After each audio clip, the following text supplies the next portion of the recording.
Assalamualaikum warahmatullahi wabarakatuh. Perkenalkan, nama saya Muhammad Rashid Ridha dengan NIM 3412211060 dari kelas konsentrasi welding Malam. Di sini saya akan menjelaskan cara menjawab soal dari mata kuliah Ilmu Kekuatan Bahan. Langsung saja kita ke nomor 1. Yang diketahui itu panjang balok sama dengan 100 ditambah 2 kemudian dikali dengan NIM. NIM saya itu 60 sama dengan 220. Kemudian diketahui lagi lebar balok sama dengan 50 ditambah 2 dikali NIM 60 sama dengan 170.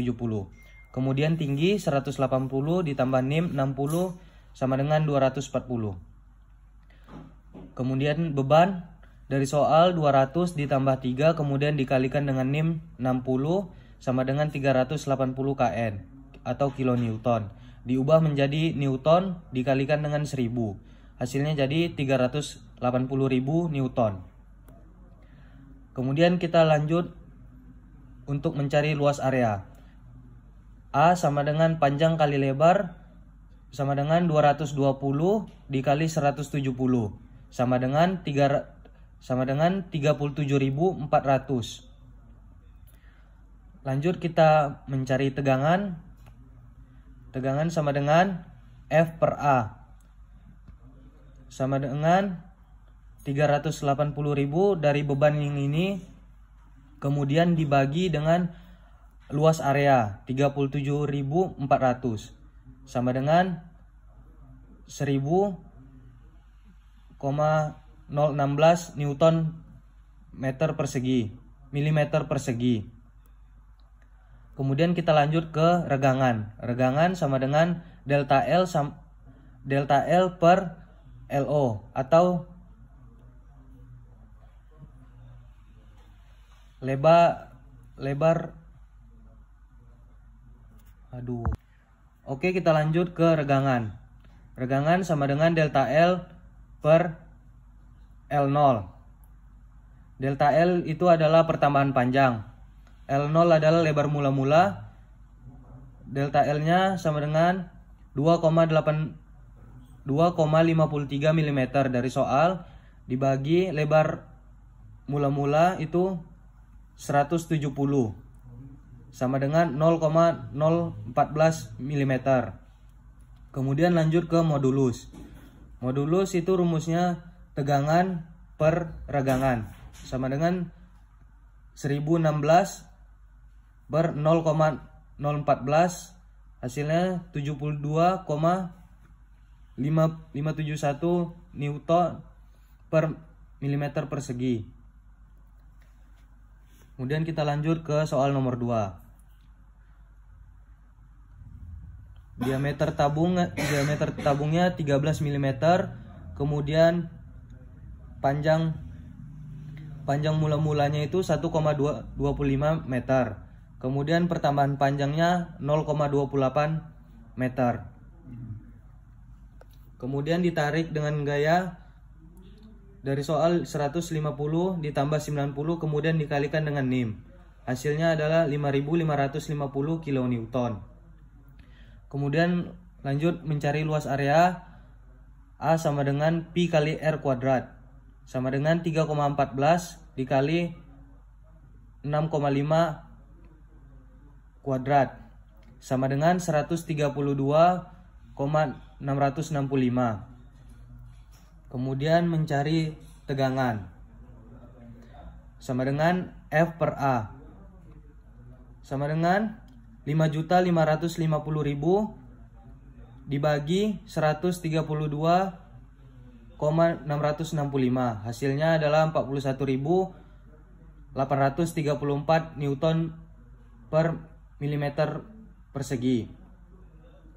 Kemudian lanjut kita mencari modulus sama dengan delta L per L0 sama dengan 0,28. Lebar mula-mulanya adalah 1,25. Hasilnya adalah 0,224 kemudian dijadikan milimeter 224 mm.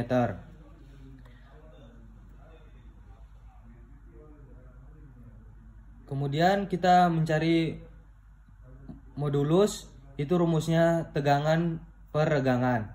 Sama dengan 41.834 dibagi 224 sama dengan 186,75 Newton per milimeter persegi.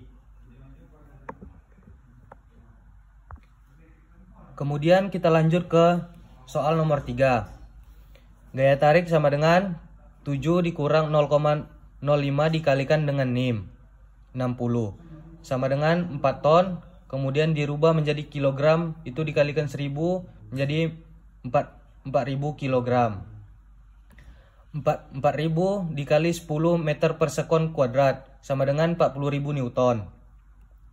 Kemudian diameter minimum sama dengan F per tegangan. A sama dengan 40.000 dibagi 180 sama dengan 222,22. Kemudian A 1/4 dikali pi dikali diameter kuadrat. 222,22 sama dengan 1/4 dikali 3,14 dikali diameter kuadrat.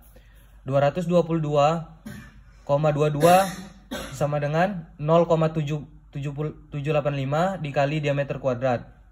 Diameter kuadrat sama dengan 222,22 dibagi 0,785 sama dengan 283,08. Kemudian D sama dengan akar 283,08. Oke, lanjut saja ke nomor 4. Grafik batang vertikal dengan gradien pelangi. Sumbu X diberi label Van Mises.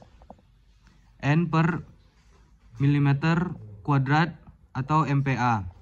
Sumbu Y memiliki angka yang berkisar antara 123,43 hingga 403,60. Terdapat panah merah yang menunjuk ke tengah grafik dengan label batas elastis 282,69.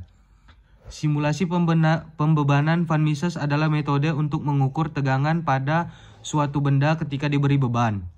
Dalam kasus ini, grafik tersebut menunjukkan tegangan Van Mises dalam satuan Newton milimeter kuadrat atau MPa pada sumbu X. Tegangan Van Mises adalah ukuran dari tegangan maksimum yang mampu ditahan oleh suatu benda sebelum terjadi deformasi permanen. Kemudian kita lanjut ke soal nomor 5. Kurva tegangan regangan adalah grafik yang menunjukkan hubungan antara tegangan dan regangan pada suatu bahan. Kurva ini digunakan untuk menentukan kekuatan dan kekakuan suatu bahan. Kurva biasanya memiliki daerah linear awal, di mana bahan berperilaku elastis diikuti oleh daerah non-linear, di mana bahan berperilaku plastis. Kemudian kurva berakhir pada titik kekuatan maksimum, di mana bahan akan gagal.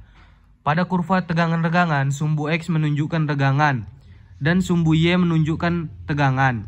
Kurva ini biasanya memiliki daerah linear awal dari titik A ke titik B, diikuti oleh daerah non-linear dari titik B ke titik F. Titik A berada pada titik awal dan titik F berada pada titik tertinggi pada kurva.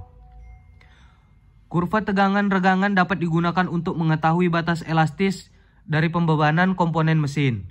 Bentuk kurva tegangan regangan dapat berbeda-beda tergantung pada jenis spesimen atau bahan. Baiklah, sekian penjelasan saya tentang menjawab soal dari mata kuliah ilmu kekuatan bahan. Apabila ada salah kata, mohon dimaafkan. Wassalamualaikum warahmatullahi wabarakatuh.